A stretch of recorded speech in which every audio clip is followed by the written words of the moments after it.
दुनिया की सबसे महंगी और शानदार कॉफ़ी। सिवेट नाम पशु के मल से तैयार होने वाली कॉफ़ी के एक कप की कीमत लगभग 6,000 रुपये है। जानकार मानते हैं कि बिल्ली की तरह दिखने वाले इस जानवर की आंतों से गुजरने के बाद कॉफ़ी बीन्स का स्वाद ज़्यादा बेहतर हो जाता है। बहुत से लोग कॉफ़ी के बड़े शौकीन होते हैं और इसके नए नए स्वाद की तलाश में दुनिया भर छान मारते हैं। लेकिन क्या आपको पता है कि दुनिया की सबसे महंगी कॉफ़ी कौन सी है और क्या बात उसे सबसे खास बनाती है? इस कॉफ़ी का नाम है कोपी लुवाक। इसका एक औसत कप अमेरिका में लगभग 6,000 रुपये का मिलता है। दिलचस्प बात यह है कि ये कॉफ़ी कई एशियाई देशों समेत दक्षिण भारत में भी बनती है, लेकिन इससे भी दिलचस्प ये है कि इसे बिल्ली जैसे पशु की पॉटी या मल से तैयार किया जाता है। बिल्ली की ये प्रजाति काफ़ी काम की मानी जाती है। सिवेट बिल्ली के मल से तैयार होने वाली इस कॉफ़ी को बिल्ली के नाम पर सिवेट कॉफ़ी भी कहते हैं। ये बिल्ली की प्रजाति है, लेकिन इसकी बंदर की तरह लंबी पूंछ होती है। इकोसिस्टम बनाए रखने में इस पशु का काफ़ी महत्वपूर्ण योगदान माना जाता है। लेकिन आखिर बिल्ली की पॉटी के भला कैसे कॉफ़ी जैसा पेय तैयार हो सकता है, ये सवाल सबके मन में आता है। इसका जवाब भी हम साथ साथ जानते चलें। कॉफ़ी बीन्स खाने की शौकीन बिल्ली। दरअसल होता ये है कि सिवेट बिल्ली को कॉफ़ी बीन्स खाने का शौक है। वे कॉफ़ी की चेरी को अधकच्चे में ही खा लेती हैं। चेरी का गूदा तो पच जाता है, लेकिन बिल्लियां उसे पूरा का पूरा पचा नहीं पाती, क्योंकि इसके लिए उनकी आंतों में उस तरह के पाचक एंजाइम्स नहीं होते।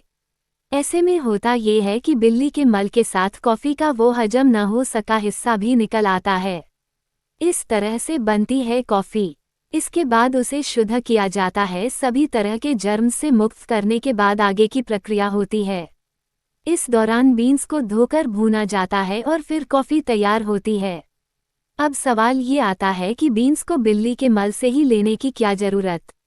इसे सीधे भी तो तैयार किया जा सकता है, लेकिन नहीं। बिल्ली के शरीर में आंतों से गुजरने के बाद कई तरह के पाचक एंजाइम मिलकर इसे बहुत बेहतर बना देते हैं।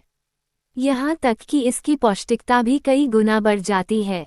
क्यों पसंद की जाती है ये कॉफ़ी? नेशनल जियोग्राफिक की एक रिपोर्ट में बताया गया है कि बिल्ली की आंतों से गुजरने के बाद इन बीन्स में पाए जाने वाले प्रोटीन की संरचना में बदलाव होता है। इससे कॉफ़ी की एसिडिटी निकल जाती है और ज़्यादा शानदार और स्मूथ पेय तैयार होता है। सिवेट कॉफ़ी को खाड़ी देशों, अमेरिका और यूरोप में काफ़ी शौक से पिया जाता है और इसे आम लोगों नहीं बल्कि रईसों का शौक कहा जाता है। इंडोनेशिया में ये हो रहा है। हमारे यहाँ कर्नाटक के कुर्ग जिले में इस कॉफ़ी को तैयार किया जाता है। वहीं एशियाई देशों में इंडोनेशिया में इसे भारी मात्रा में बनाते हैं। टूरिस्ट नेशन के तौर पर उभर रहे इस देश में जंगली बिल्लियों की सिवेट प्रजाति को इस कॉफ़ी के उत्पादन की प्रक्रिया में कैद किया जा रहा है। कॉफ़ी बीन्स को तैयार करने की ये प्रक्रिया कॉफ़ी के बागानों के आसपास होती है और सैलानियों को इन जगहों पर सैर सपाटे के लिए भी ले जाया जा रहा है। इंडोनेशिया का मकसद है कि इससे न केवल उनकी कॉफ़ी को बढ़ावा मिले, बल्कि पर्यटन भी फले फूले। कई बार एनिमल राइट्स पर काम करने वाली संस्थाएं इस पर आपत्ति भी जता चुकी हैं। लंदन की संस्था वर्ल्ड एनिमल प्रोटेक्शंस ने अपनी जांच में पाया था कि बाली में कॉफ़ी के 16 बागानों में कई सिवेट कैद में थे। इस बात को संस्था ने उठाया और ये रिपोर्ट एनिमल वेलफेयर नामक पत्रिका में छपी भी थी कि कैसे अपने स्वाद के लिए हम बेजुबान जानवरों पर हिंसा कर रहे हैं। Please like, share and subscribe करें। धन्यवाद।